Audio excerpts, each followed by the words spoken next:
지혜 씨는 외롭지 않으세요? 비 오는 밤이었습니다. 샤워를 하고 잠자리에 들기 위해 집은 암흑이었지만 저는 불을 켜지 않았습니다.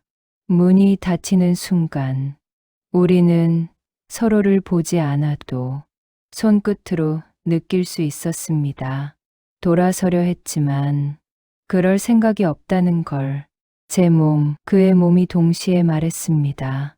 피하려던 움직임이 멈췄고 거리는 더 이상 의미가 없었습니다. 이러면 안 돼요. 지금이 아니면 후회할 것 같아요.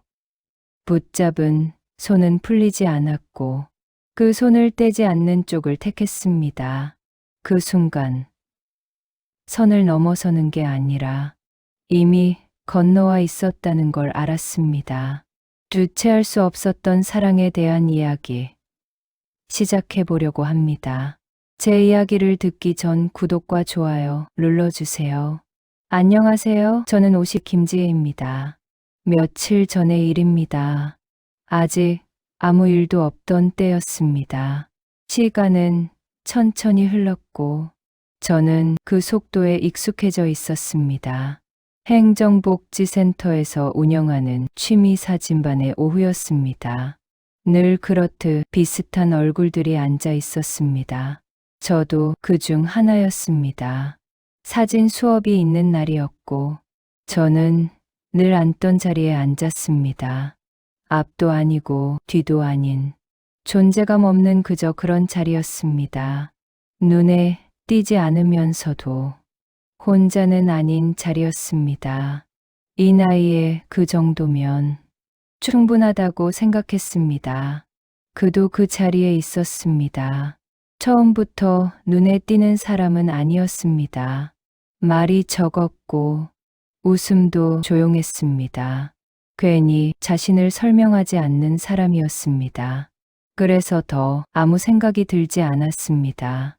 그저 좋은 사람 같다고 그 정도로만 느꼈습니다. 저는 그를 좋은 분이라고 불렀습니다. 그도 저를 그렇게 불렀습니다. 좋은 사람. 그 말은 참 편했습니다. 아무 기대도 하지 않아도 되니까요. 설레지 않아도 되고 선도 긋지 않아도 되는 말이었습니다. 그날 수업도 무사히 끝났습니다. 사진을 보고 설명을 듣고 고개를 끄덕였습니다. 집에 돌아가면 다 잊힐 하루였습니다. 그런데 이상하게 그날은 조금 달랐습니다. 수업이 끝나고 사람들이 하나둘 일어설 때 그와 눈이 마주쳤습니다. 아주 잠깐이었는데 생각보다 길게 느껴졌습니다. 불편하지 않았습니다. 그래서 더 신경이 쓰였습니다. 별일 아니라고 스스로에게 말했습니다. 이 나이에 그런 건 없다고 생각했습니다. 하지만 집으로 돌아오는 길에 그 얼굴이 문득 떠올랐습니다. 왜인지 모르겠지만 그 사실이 조금 마음에 걸렸습니다. 그때는 몰랐습니다. 그 평온이 그렇게 오래 가지 않을 거라는 걸. 관객은 안다지만 그때 저는 몰랐습니다. 아니, 모른 척하고 싶었습니다. 그날 이후로 우리는 조금씩 자주 마주치게 되었습니다. 약속을 한 건 아니었습니다. 그냥 늘 그 시간에 거기 있었습니다. 수업이 끝나면 자연스럽게 같은 방향으로 걸었습니다. 누가 먼저랄 것도 없이 커피를 마시게 되었습니다. 특별할 건 없었습니다. 그런데 이상하게 그 시간은 늘 짧게 느껴졌습니다. 처음에는 사진 이야기만 했습니다. 구도, 빛, 별 의미 없는 이야기들이었습니다. 그러다 조금씩 말의 방향이 바뀌었습니다. 요즘 뭐 하세요? 라는 질문이 나왔고 딱히 할 말이 없다는 대답이 생각보다 오래 남았습니다. 저도 비슷하다고 말했습니다. 하루가 길어졌다고, 밤이 조용해졌다고, 그는 고개를 끄덕였습니다. 괜히 위로하지 않았습니다. 그 점이 이상하게 편했습니다. 산책을 하게 된 것도 그런 이유였습니다. 걷다 보면 말이 없어도 괜찮았으니까요. 가끔은 사소한 농담을 했고 그 농담에 서로 웃었습니다. 웃음이 길어질 때면 괜히 시선을 피했습니다. 그때마다 심장이 먼저 반응하는 걸 느꼈습니다. 이상하다고 생각했습니다. 이 나이에 이런 반응은 필요 없다고 생각했습니다. 그래서 더 아무 말도 하지 않았습니다. 그도 마찬가지였던 것 같습니다. 우리는 서로를 의식하고 있었지만 아무도 그 사실을 입 밖에 내지 않았습니다. 마치 말로 꺼내는 순간 무언가가 달라질 걸 이미 알고 있는 사람들처럼 어느 날 그는 말했습니다. 혼자 있는 시간이 길어졌다고. 그 말을 듣는 순간 가슴이 조용히 내려앉았습니다. 저도 그렇다고 말하지 않았지만 굳이 부정하지도 않았습니다. 그 침묵이 대답이었습니다. 그때 알았습니다. 우리가 닮아 있다는 걸, 외로움의 모양이 생각보다 비슷하다는 걸. 하지만 그 이상은 아무도 말하지 않았습니다. 아직은 좋은 사람이라는 말이 우리를 지켜주고 있었습니다. 그 선이 아직은 필요하다고 서로 믿고 있었기 때문입니다. 그게 얼마나 오래 갈지 그때는 알지 못했습니다.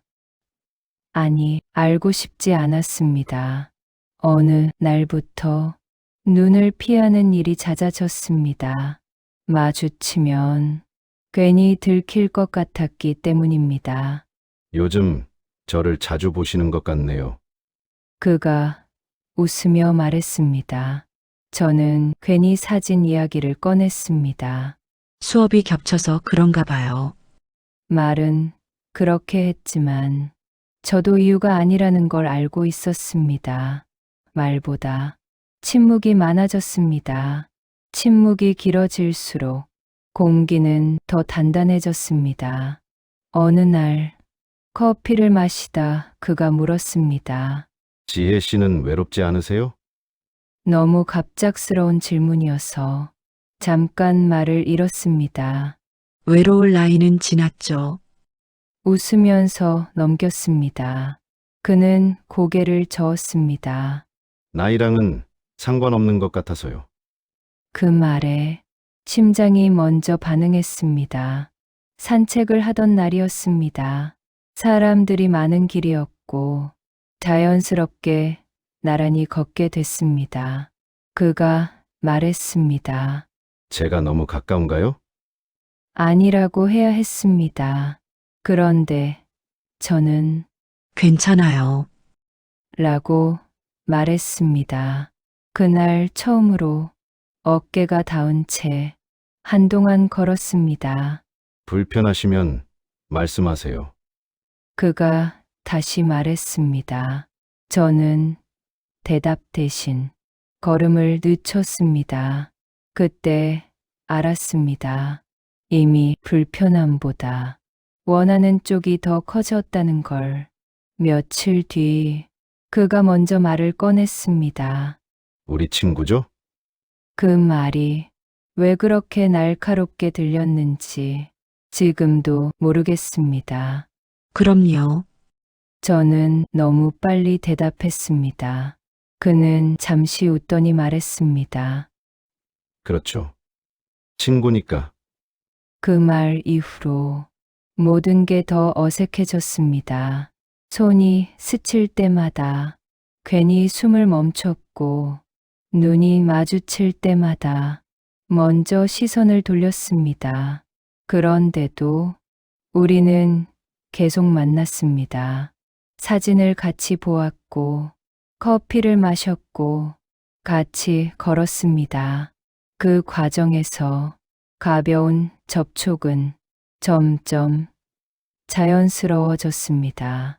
사진을 가리키던 손이 닿았고 그는 먼저 손을 떼지 않았습니다. 죄송해요. 제가 말하자 그는 조용히 말했습니다. 괜찮습니다. 그 짧은 대화가 모든 걸 말해주고 있었습니다. 감정은 이미 시작돼 있었습니다. 하지만 누구도 책임질 말을 꺼낼 준비는 되어 있지 않았습니다.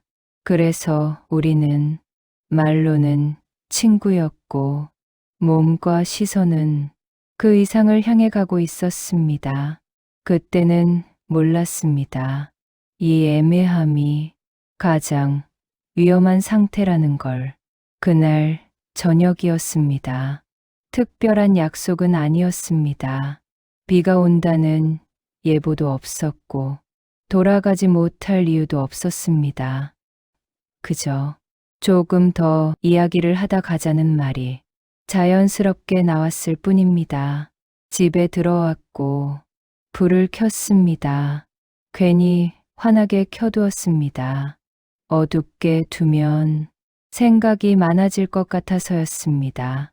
우리는 마주 앉았습니다. 차를 마셨고 말을 했고 그러다 말이 끊겼습니다. 침묵이 내려앉았습니다. 갑작스럽게 하지만 낯설지 않게 시계를 보았습니다. 지금 일어나면 아무 일도 없던 것처럼 돌아갈 수 있었습니다. 그 사실을 서로 알고 있었습니다. 그는 컵을 내려놓았습니다. 탁, 작은 소리가 났습니다. 늦었네요. 그가 말했습니다. 그러게요. 제가 대답했습니다. 그 말 다음에 누군가는 일어나야 했습니다. 하지만 아무도 움직이지 않았습니다. 그는 제 쪽을 보았고 저는 시선을 피하지 않았습니다. 그 시선 안에 너무 많은 말이 들어 있었습니다. 지금 가면 그가 말하다가 멈췄습니다. 저는 그 뒷말을 이미 알고 있었습니다. 지금 가면 아무 일도 없던 게 됩니다. 지금 가면 우리는 다시 좋은 사람으로 남을 수 있습니다. 그래서 제가 말했습니다. 가셔야 하면 말끝을 흐렸습니다. 완전히 말하지 않았습니다. 그 역시 끝까지 말하지 않았습니다. 그 침묵 속에서 제 심장은 계속 말을 하고 있었습니다. 이상하게도 두렵기만 하지는 않았습니다.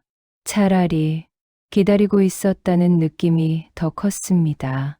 그가 자리에서 일어났다가 다시 앉았습니다.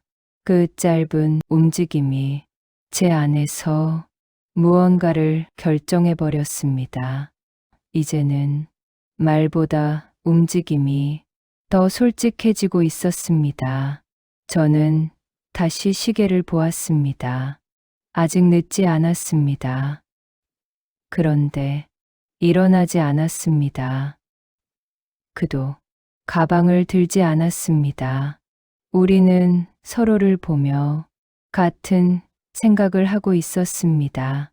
지금 이 순간이 마지막 기회라는 것. 그리고 아무도 그 기회를 붙잡고 싶지 않다는 것. 침묵은 점점 더 짙어졌습니다. 그 침묵 속에서 이미 선택은 끝나가고 있었습니다. 말하지 않았지만 이미 결정하고 있었습니다.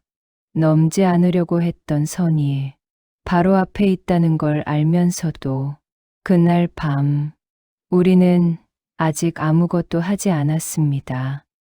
하지만 아무 일도 없지는 않았습니다. 이미 돌아갈 수 없는 쪽으로 마음을 옮겨놓고 있었기 때문입니다. 그가 돌아간 밤 11시 긴장된 몸을 샤워를 하려 풀고 있었습니다. 현관 벨소리가 울립니다. 이 시간에 의아해하며 발걸음을 옮겼지만 저는 이미 누군지 알고 있습니다. 그 사람이 돌아왔다는 것을요. 문을 열자 비에 젖은 옷을 현관에서 털고 들어왔습니다. 집 안은 불이 꺼져 있었고 제가 스위치를 눌렀습니다. 불이 켜지는 순간 그의 얼굴이 보였습니다. 그때부터 심장이 조금 빨라졌습니다. 잠깐만 있다 가세요. 제가 먼저 말했습니다. 그는 망설이다가 고개를 끄덕였습니다. 문이 닫혔고 찰칵 소리가 났습니다. 그 소리가 이상하게 크게 들렸습니다. 우리는 거실에 서 있었습니다. 앉지도 움직이지도 않았습니다. 괜히 온 건 아니죠. 그가 말했습니다. 저는 바로 대답하지 못했습니다. 대신 숨을 한번 골랐습니다. 괜히는 아니에요. 그렇게 말했습니다. 그 말이 공기 속에 남아 있었습니다. 그는 한 걸음 다가왔고 저도 물러서지 않았습니다. 아주 가까웠습니다. 말을 하면 숨이 닿을 거리였습니다. 지혜 씨, 그가 제 이름을 불렀습니다. 그 부름이 너무 조심스러워서 더 위험하게 느껴졌습니다. 이러면 안 되는 거 알고 있습니다. 그가 말했습니다. 저도 알고 있었습니다. 그래서 고개를 끄덕였습니다. 그렇지만 그의 말이 멈췄습니다. 그 뒤를 제가 이어버렸습니다. 그래도 지금은 피하고 싶지 않아요. 그 말이 선을 넘어버렸습니다. 그는 잠시 눈을 감았다가 다시 저를 보았습니다. 그리고 아주 천천히 손을 내밀었습니다. 제 손이 그 손을 피하지 않았습니다. 그 순간 몸이 먼저 알아버렸습니다. 이제는 돌아갈 수 없다는 걸. 우리는 아무 말도 하지 않았습니다. 말이 필요 없었습니다. 그의 손에 제 체온이 옮겨갔고 그 온도가 제 안으로 퍼졌습니다. 그때 분명히 느꼈습니다. 아, 지금 선을 넘고 있구나. 하지만 멈추지 않았습니다. 그 밤은 조용했지만 제 안에서는 모든 것이 무너지고 있었습니다. 그리고 동시에 다시 살아나고 있었습니다. 여느 때와 다름없는 하루하루가 지나가고 있었습니다. 그날도 아무 일 없을 것 같은 평범한 아침이었습니다. 전화가 울리기 전까지는요, 모르는 번호였습니다. 김지혜 씨, 박철민 씨 보호자분 맞으시죠? 그 한마디에 다리가 풀렸습니다. 그가 병원에 실려왔다는 말이 이어졌습니다. 머릿속이 하얘졌습니다. 왜인지 묻지도 못했고 어디인지도 제대로 듣지 못했습니다. 그저 옷을 집어들고 집을 나섰습니다. 병원 복도는 이상하게 길었습니다. 그를 보자마자 알았습니다. 이건 제가 감당할 수 있는 감정의 크기가 아니라는 걸. 그는 침대에 누워 있었고 눈을 감고 있었습니다. 괜찮으세요? 제가 불렀습니다. 그제야 그가 눈을 떴습니다. 놀란 표정이었습니다. 그리고 조금 미안한 얼굴이었습니다. 왜 오셨어요? 그가 말했습니다. 그 말이 저를 무너뜨렸습니다. 왜 오긴요? 목이 잠겨 제대로 나오지 않았습니다. 그때 옆에서 누군가 말했습니다. 가족분이신 줄 알았어요. 그 말에 공기가 얼어붙었습니다. 그는 아무 말도 하지 않았고 저도 대답하지 못했습니다. 그 순간 이 관계가 얼마나 애매한 자리에 서 있는지 너무 선명해졌습니다. 의사는 잠깐의 어지럼증이라고 했고 큰 문제는 없다고 했습니다. 그 말을 들었는데도 안도보다 먼저 분노가 올라왔습니다. 그는 그제야 저를 보았습니다. 그 눈빛에 두려움이 있었습니다. 그 두려움이 사랑 때문이라는 걸 저는 알았습니다. 이제는 감정만으로 버틸 수 없다는 걸, 이 사랑이 삶 전체를 건드리기 시작했다는 걸, 이건 설렘의 문제가 아니라 각자의 삶을 어디까지 내어놓을 수 있느냐의 문제라는 걸, 사랑은 이제 소용돌이 한가운데에 있었고, 저는 그 안에서 도망칠 수도, 모른 척할 수도 없었습니다. 그날도 예고 없이 그가 나타났습니다. 문을 열자 말보다 먼저 숨이 섞였습니다. 지금 오면 안 되는 거 알고 있었어요. 제가 말했습니다. 그는 대답 대신 문을 천천히 닫았습니다. 그 소리가 제 안을 단단히 잠갔습니다. 우리는 서 있었습니다. 너무 가까워서 한 발짝도 움직일 수 없었습니다. 그가 낮게 말했습니다. 그래도 여기까지 왔습니다. 그 한마디가 제 심장을 정면으로 건드렸습니다. 저는 시선을 피하지 않았습니다. 피하면 무너질 것 같았기 때문입니다. 그의 손이 허공에서 망설이다가 제 팔에 닿았습니다. 의도한 것보다 조금 오래 머물렀습니다. 이러면 제가 말하려 했지만 그는 제 말을 끝까지 듣지 않았습니다. 지금은 멈추는 게 더 어렵습니다. 그 말이 너무 솔직해서 숨이 막혔습니다. 사람 많은 카페에서도 마찬가지였습니다. 웃으며 마주 앉아 있었지만 테이블 아래에서는 손이 놓이지 않았습니다. 누군가 가까이 오면 자연스럽게 떨어졌다가 그 사람이 지나가면 다시 붙었습니다. 그 반복이 이상할 정도로 짜릿했습니다. 들킬 것 같아요. 제가 속삭이듯 말하면 그는 제 쪽으로 더 기울며 그래서 심장이 더 뛰는 거겠죠. 그 말에 저는 고개를 들 수 없었습니다. 그의 시선이 너무 노골적이었기 때문입니다. 우리는 서로를 바라보는 방식이 이미 달라져 있었습니다. 조심하려고 할수록 몸이 먼저 반응했고, 이성은 항상 한 박자 늦었습니다. 그는 제 귀 가까이에서 조용히 말했습니다. 이렇게까지 당신이 피요해질 줄은 몰랐습니다. 그 말이 제 안의 마지막 선을 흔들었습니다. 저도 솔직해졌습니다. 저도 같은 상태예요. 그날 이후로 우리는 참지 못하는 사람이 되었습니다. 짧은 만남에도 온 마음을 쏟았고 스치기만 해도 하루가 흔들렸습니다. 이 애정이 위험하다는 걸 너무 잘 알면서도 그 위험함이 우리를 더 가깝게 만들고 있었습니다. 이제 저는 이전의 제가 아니었습니다. 거울 속 얼굴이 조금 달라 보였습니다. 후회는 없다고 하면 거짓말일 겁니다. 두려움도 분명히 있었습니다. 그런데도 지우고 싶은 마음은 끝내 들지 않았습니다. 그 밤이 실수였다고 말할 수 없었기 때문입니다. 그 사람은 제 삶에 조용히 들어왔고 한 번도 가볍게 머물지 않았습니다. 우리는 앞으로를 장담하지는 않았습니다.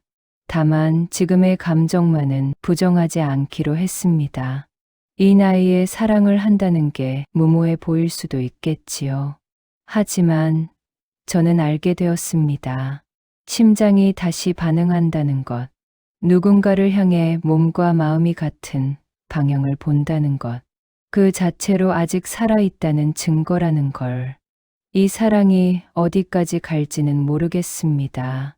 다만 분명한 건 저는 더 이상 아무 일도 없었던 사람으로 돌아갈 수 없다는 사실입니다. 그날 밤 이후 저는 제 삶을 다시 느끼기 시작했으니까요. 조용히, 하지만 분명하게.